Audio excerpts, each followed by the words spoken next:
రాసిన రాత ఎలుగుందారే తిరిగడిసాక హోయా.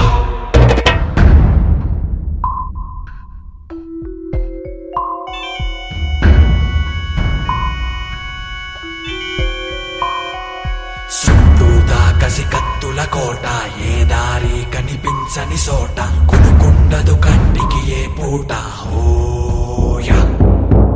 ఎన్నెండ్లకు పెద పండగ వచ్చే